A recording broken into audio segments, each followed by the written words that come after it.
All right, I'm feeling a little down about myself today. I ended up writing my first Yelp review ever, and I just can't shake the feeling that I've done something wrong. Like, you know, when you did something, you get that feeling in your stomach like you screwed up. That's what I feel like today. I just feel like a pretentious jerk now. Pretentious? And yeah, like that word choice. Yeah, I went to Benilde. I went to St. Thomas. Right. I got a vocab. You've been reading, huh? I've been reading, yeah.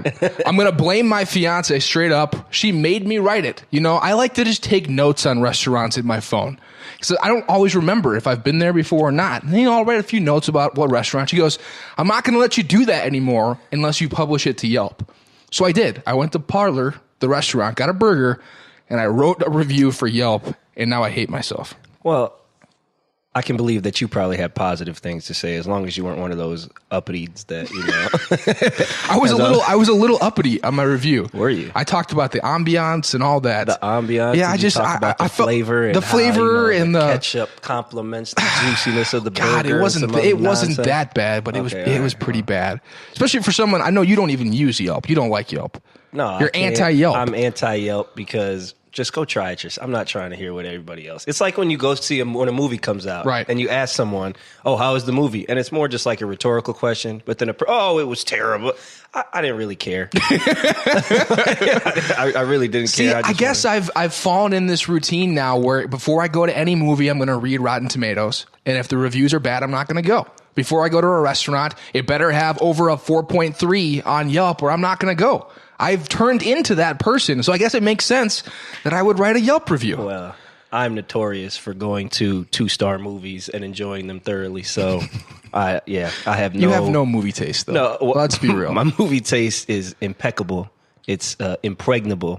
You know? So you got a vocab, too. Yeah, well, I stole 2 of those from Mike Tyson. So. Yeah. Jordan Taylor back on the podcast. He's going to be doing it full time now. We've pushed Jim to the curb. He's gone. Actually, he just has so many other shows going on. Let's cut him loose from one. Jordan's been doing a great job. As the Macho Man, the greatest wrestler of all time, said once, the cream of the crop always rises to the top. So can we get one of those like clap hands things in the background? Yeah, Brandon, you got it. We'll add a sound effect in post-production. For right there. Maybe like, oh yeah, from the Macho Man. Yeah, so, I always grew up wanting one of those. Yeah. Excited to be doing the podcast with you full time. We got Geno Crandall on today, played hoops at North Dakota last year, on the Gophers radar. Maybe we could get a commitment out of him today. Possible? Yeah, we'll push him for it. I don't know if it's going to happen. If you ask me, I'm pushing him to Gonzaga or Wisconsin. So, oh man, if that's a commitment we're getting, if he commits to Minnesota on air, we're going to cancel the whole thing and you have to go home. And this is our version of the decision today, right? Yeah. Except without the whole backlash from the state of North Dakota, they won't be burning Geno Crandall jerseys in the streets. Yeah, and Boys and Girls Club will only get McDonald's vouchers. Let's start with the World Cup today, though. I mean, I have to admit to you that I have been down on soccer my whole life. Yeah. Just have not been a fan, have never been able to get into it. Every time the World Cup happens, I'm always that guy who just says, who cares? I don't want to watch it. I don't like soccer. I won't play FIFA, the video game. I have to follow the United for work. But besides that, soccer's not really in my wheelhouse. This time around, though, because of Dan Barreiro, he went on this long rant about how people like me are the worst and how we should be ashamed of ourselves for never giving soccer a fair chance. He was right. I have gotten up early. I've watched almost every single game in this World Cup, and it's been so good. And I was so wrong. I think that's a common theme on this show, though. I seem to always be wrong. When I'm on, that's been part of the theme for sure. Settle down. Settle down. But if we're talking about soccer, I actually agree with you before you change your mind. Living in Europe for a while, I just don't get the hype. It's boring. They scored twice a game. The World Cup is exciting. The World Cup is different, though. It's an event. It's like the NCAA tournament. Yeah. Whether you like college basketball, there's a lot of hoopla. I don't think that you watch it because of Dan Barreiro. I think you probably watch it because you have some type of money involved in it. But I have been fan-dueling quite a bit, which makes the World Cup even more enjoyable. And the fact that I can watch it in 4K. What a great thing as well. My TV, they watch it in 4K. It looks fantastic. You get you a projector. What's that? You need to get you a projector screen. Hey, if you want to hook me up, you're the one that got the money. If you want to hook me up, I'm more than happy to accept that as a present. I'm broke. Baby. Wedding gift, man. I got a wedding coming up. Help me out. But honestly, though, I think the thing I've realized is the World Cup, these guys are the best. And each country has guys who are just superstars, guys that are playing for Manchester United or Real Madrid. And it's so cool to see how stacked some of these teams are. And then to watch Germany not even advance today, which was unbelievable. South Korea beats them. The defending champs don't even get through. That's never happened to Germany. They've never not made the round of 16. So that was awesome to watch this morning. Yeah. That's the NCAA tournament vibe with the upsets. But I do agree, too, as well, with all the superstars. I think it's something that's kind of unparalleled in any other international competition. Right. I can't think off the top of my head, but, basketball, you obviously have the U.S. team and maybe Spain. Baseball, the stars aren't as big. I love the whole pride aspect that these countries take too. Oh my God, you see these videos of people in the streets celebrating when their teams win, or all the fans that travel to Russia for the World Cup and they're going crazy with the face paint. Just really has been a lot of fun to watch, and I think that's why I can't get invested in MLS is because they just aren't the best guys in the world. The talent here in America doesn't even compare to what they have over in England and Spain. Yeah. And so it takes a lot to get me into something for the first time. The World Cup has definitely sucked me in. Yeah, and it's like you said with the MLS, same thing as an overseas basketball player. It's you get decent turnouts, but I wasn't hating on you. I didn't. No. I wasn't like firing shots at you. No. Subconsciously, I'm a realist, so I get it. When you don't have the best players in the world, it's harder to draw a crowd, or I guess make the same hoopla. So for the MLS, they're doing a better job. I think of getting like Zlatan, what's his name, Ibrahimovic, and guys like Thierry Henry later in their career, which is helpful. Beckham later in his career. Yep, David Beckham later in his career. But I think the MLS is going in the right direction there. Obviously, the following is growing. They had great storylines with the Atlanta team going to the finals, right, or something like that. And we'll see what happens with MLS. Don't count me in to ever be a fan, but I wish them the best. Here's a question for you, though. Are the Timberwolves heading in the right direction after that draft? I watched wire to wire. I watched the entire NBA draft. It was fun. There was a lot of wheeling and dealing going around. One of my favorite drafts in recent memory. But did the Timberwolves nail it, yes or no? No. No. I don't think so. I think that they got the kid from Georgia Tech, right? Josh Okogie, and he could shoot it and play defense a little bit. 3-and-D guy, but he hasn't done either of those particularly well yet. I'm going to be honest, man. I posted on Twitter right after they made the pick. I was like, can the Timberwolves select who? Out of all these guys, this was a draft loaded with shooting guards. The Timberwolves obviously needed a guy to fill that position, and I think they missed. You could have either stayed and drafted Grayson Allen, moved up and gotten a couple of really good guys that went before him. The kid from Miami, I think, is going to be really talented that the Spurs took. Yep. The kid from Villanova, I think he's going to be really impressive too. DiVincenzo, who was the MVP of the national championship game. Well, so maybe you trade up to get one of those guys, or you just trade back and wait for the Gary Trent Jr. I think if you want somebody who can shoot the three ball well, Gary Trent can do that. Defensively, he's a question mark.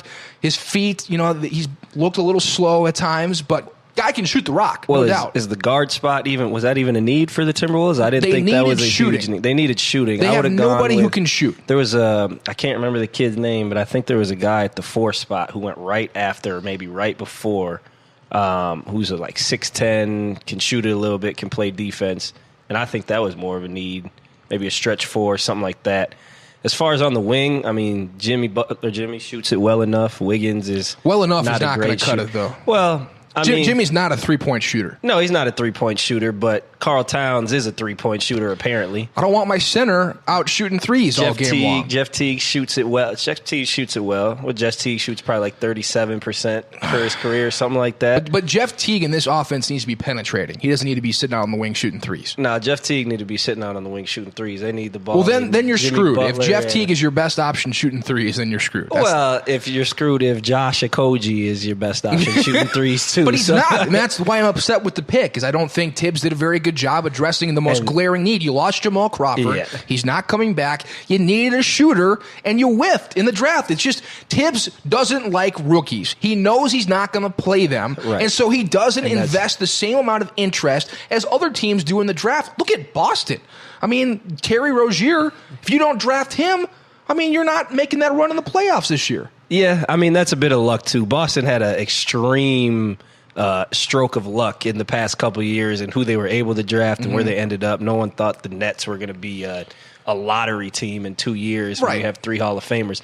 But I do agree Tibbs drafted a guy who's essentially going to come off the bench when he doesn't even go to his bench that much to begin with. He's not coming off the bench either. He's not playing much. Yeah, well, we'll see. But I think that you could have got shooting from a different position, maybe from a 4. I don't think they should have drafted on the wing when you got 3 guys, 1, 2, 3 position who are going to play at least 30-plus minutes a night. So you think they should have drafted a power forward to start? I would have liked to stretch forward rather than a guard, someone on the wing.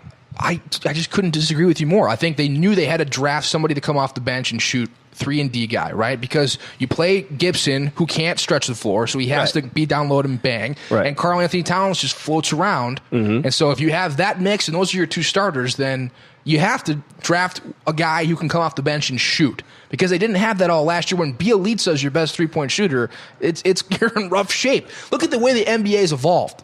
Like, the 3-pointer is more important now than it ever has been. So I'm thinking a stretch 4 because in the history of the game, if you look at a lot of bigs, whether they start near the basket or not, bigs, the older they get, start playing closer to the basket the older they get. Even if they're shooters. If you watch Dirk from the time he was young, he used to float around the perimeter. When Dirk started really killing, when he was MVP, he's playing at the pinch post, playing at the free throw line. He's playing 15, 17 feet away rather than 22, 23 feet away. So I think that's what's going to happen with Karl Towns. He's going to become more of a banger, probably shoot less threes. When you have a player like that and you have another big to stretch the floor, as well as someone, Jeff Teague shoots it well, Jimmy Butler shoots it well enough to stretch the floor. If Karl Towns starts playing closer to the basket, I'd rather have another big who's going to stretch the floor rather than Taj Gibson. Fair enough. Let's just agree on this. The Timberwolves didn't get the maximum amount of value from their pick. And I think it's because Tibbs has this mindset that he doesn't really care for rookies. I don't think he's drafting for the future. I think in his view, the best way is to sign guys who are already established and fill this team with veterans. That's how you win in this NBA. And I don't think that's going to work. Because I don't think Jimmy Butler's coming back after this. I think if you're not drafting for the future, you're doing something wrong. Well, and look at so many instances throughout NBA history of teams who have gotten really good value later in the first round. There's always a guy every year who pick 15 or later ends up being a stud. Like Nadubi Ibi. Indy Ibi. Indy Ibi, yeah. Indy My bad, Ibi. whatever. Yes, my bad.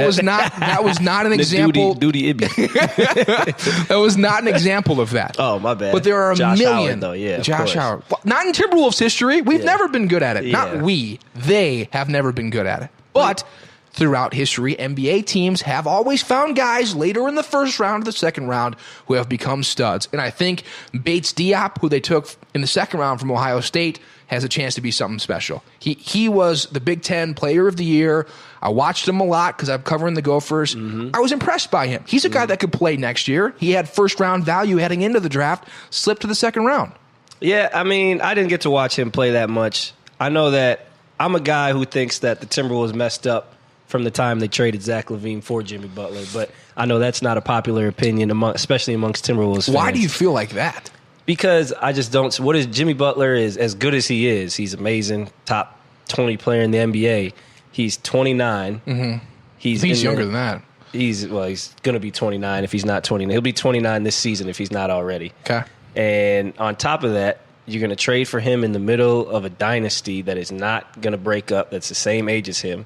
Instead of just staying with your 3 guys who are 21 years old, all improving every year, and have the chance to kind of come in after the Warriors. Now I don't think the Timberwolves are going to win a championship. Nope. They're going to be they'll be solid 4 or 5 seed for the next couple of years. Yep. And then like you said, I think Jimmy Butler's either going to become older or he's going to leave. He's going to leave. And at that point, where do you go then? Yep. And that you have Karl Towns, who already is not happy with Tibbs. If he leaves, then you're right back at square one. So that's why I agree with you. I think they should have held on to LaVine. I mean, you could have drafted Markkanen, who I think is a nice player. Yep. He showed flashes last year as a rookie. I mean, he's a guy that can stretch the floor. He can hit some threes. He's a lot bigger than I thought he was. He looks bigger in the NBA than he did in college, just height-wise. Yep. He's a tall dude, man. Yep. I mean, Chris Dunn, I think